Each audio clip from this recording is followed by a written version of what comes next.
Hello my friends, my name is Educator Katie and I'm here with my special guest Cathy to bring you a video about the wetlands habitats for the Billings Public Library Summer Reading Program.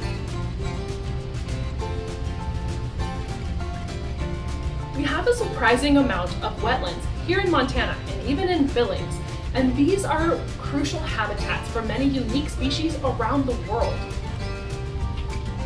First, we are going to talk about what is a wetland and what makes a wetland, and then we will go meet some of the wetland species that live right here at ZooMontana. There are many different types of wetlands across the world, and they are known by a variety of names, including marshes, swamps, and bogs. One thing they all share in common is water. In some places, that water is stagnant and standing. It doesn't go anywhere.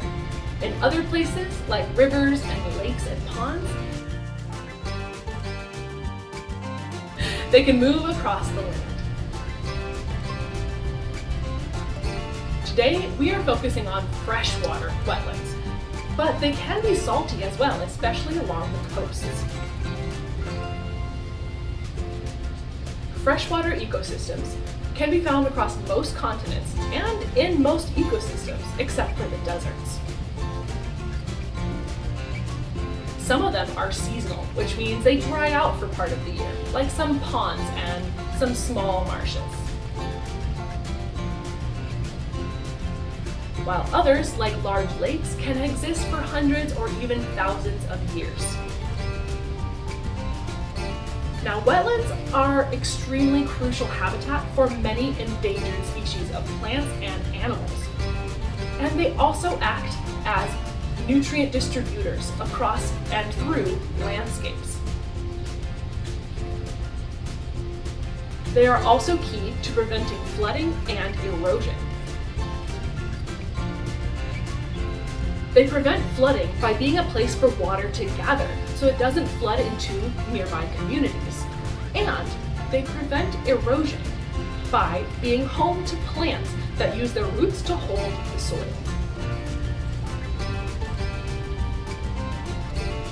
All right, let's go meet some wetland animals here at ZooMontana.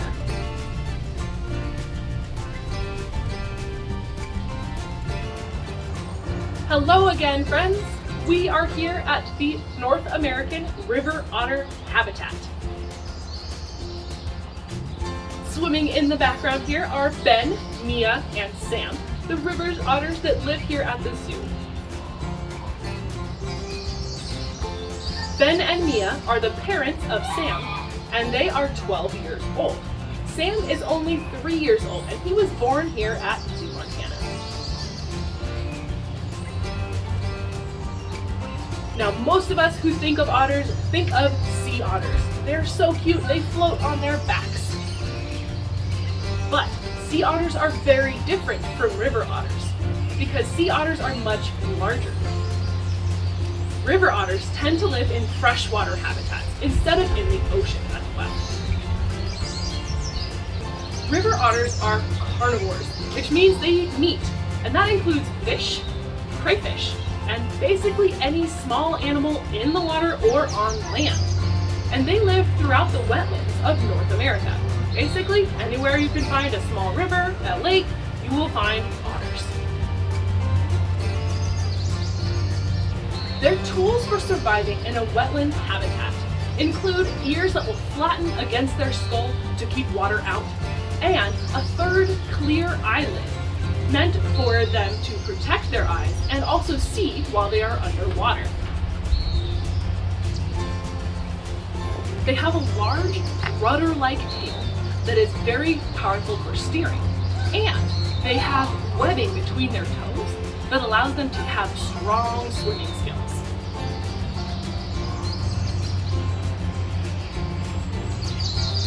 Their fur is very thick.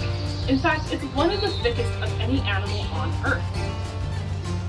This thick fur helps keep their skin dry even if they've been in the water for hours. They also have very strong jaws and sharp teeth for catching their prey. River otters are somewhat social, which means sometimes they spend time with their families and sometimes they live alone. When they live in groups, they use noises underwater to communicate with each other.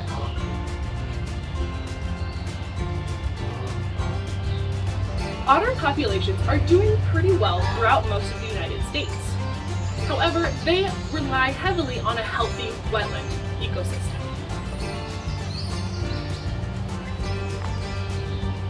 If their prey is prone to getting sick because of pollution, they can get sick because of the pollution as well. They also have problems with fishing line or fishing hooks left in the rivers and other waters. They can get tangled in that fishing line, or they can swallow the fish hooks, which can be harmful or even lethal to those otters and the many other animals that live in those ecosystems. Wetlands around the world are critical habitat for many unique plant and animal species that are declining around the world. Wetlands also act as a filtration area for much of the freshwater that humans use. The more broken up or fragmented that wetlands become, the less habitat there is for everyone in the world to benefit from. Here's an easy thing that you can do next time you visit any kind of wetland. Pick up garbage, including any fishing line that you see. You will take that fishing line out of that habitat to help the animals, and you can even recycle it here at ZooMontana.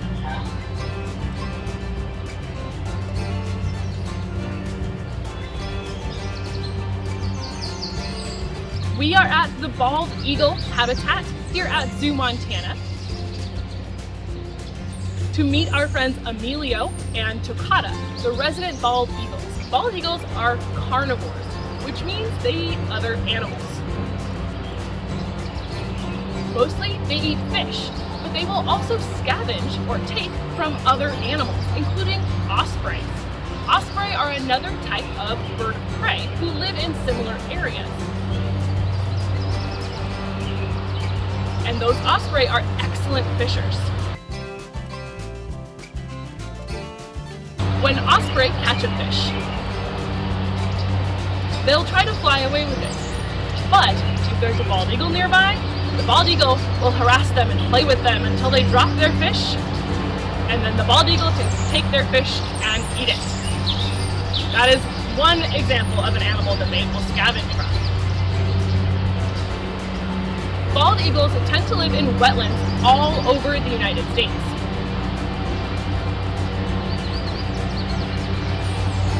Bald eagles have many tools for survival, which are also called adaptations.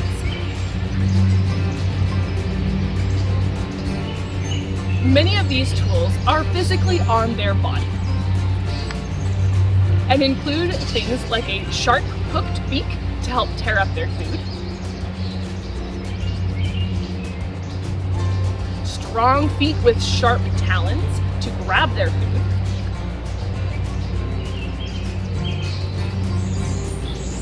they also have bald feet. Their feathers end higher up on their legs than most other birds of prey, so that if they do go fishing, they don't get weighed down by the water as they catch the fish.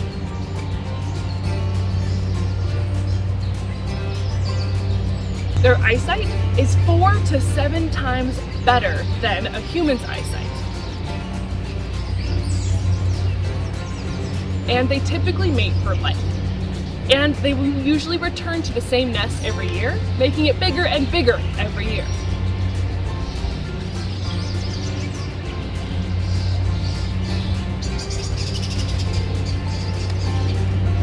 Their large wingspan, up to 6 feet across, helps them to fly long distances and be very powerful flyers.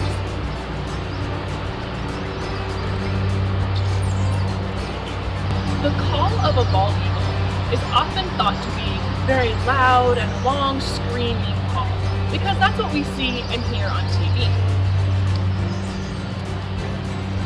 But their call is actually quite squeaky.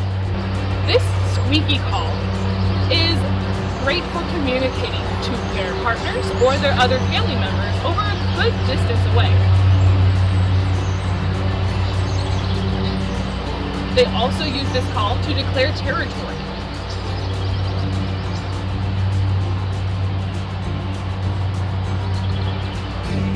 Bald eagles rely primarily on wetlands for their food, even if they're scavenging from other animals.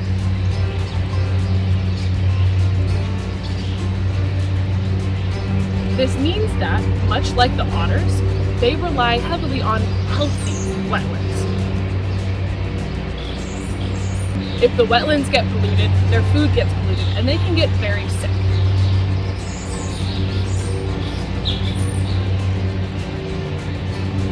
One major example of this was when the U.S. used DDT, an insecticide, in the 1940s.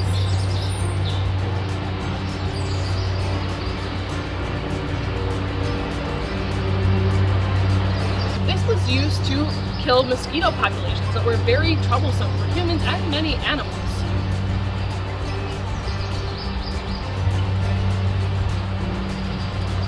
And over the course of a couple of decades, over 675,000 tons of DDT was sprayed across the U.S.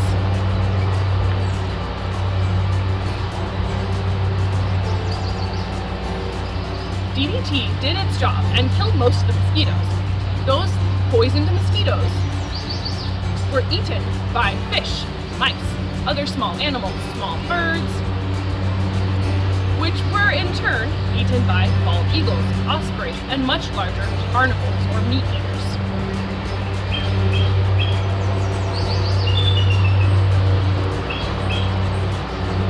This did not directly kill the bald eagles. Instead, it built up in their systems, and over time, when they would go to lay their eggs, the eggs' calcium levels were too low, so they were soft.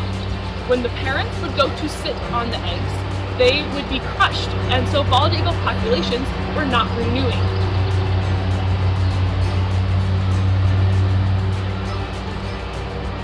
By 1963, there were only 417 breeding pairs of bald eagles left in the lower U.S. In 1972, the EPA banned the use of DDT in the U.S.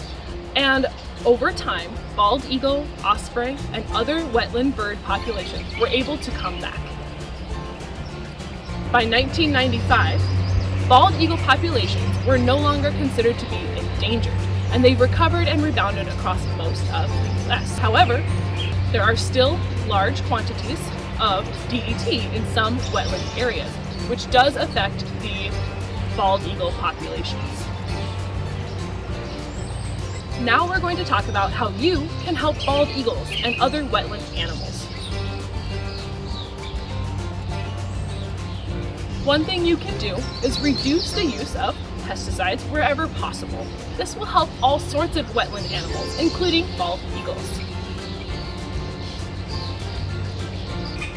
You can also advocate for eagle-friendly power lines.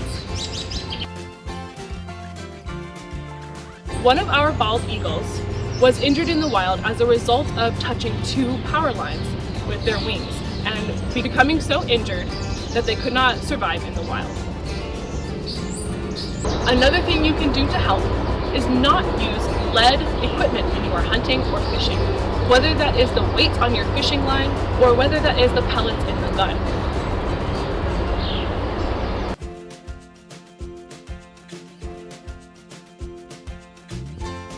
When bald eagles scavenge from gut piles or fish left behind by humans and there's lead inside those, they can become poisoned, and even just a little bit of lead can be deadly for them.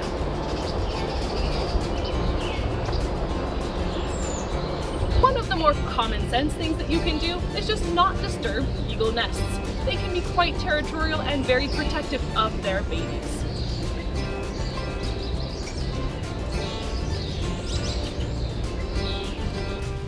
Thank you for joining us virtually today for the Billings Public Library Summer Reading Program as we talked about wetland habitats and animals.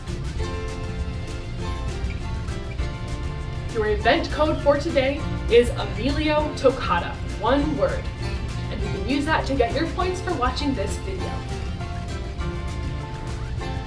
Don't forget to join us next time, and thanks again!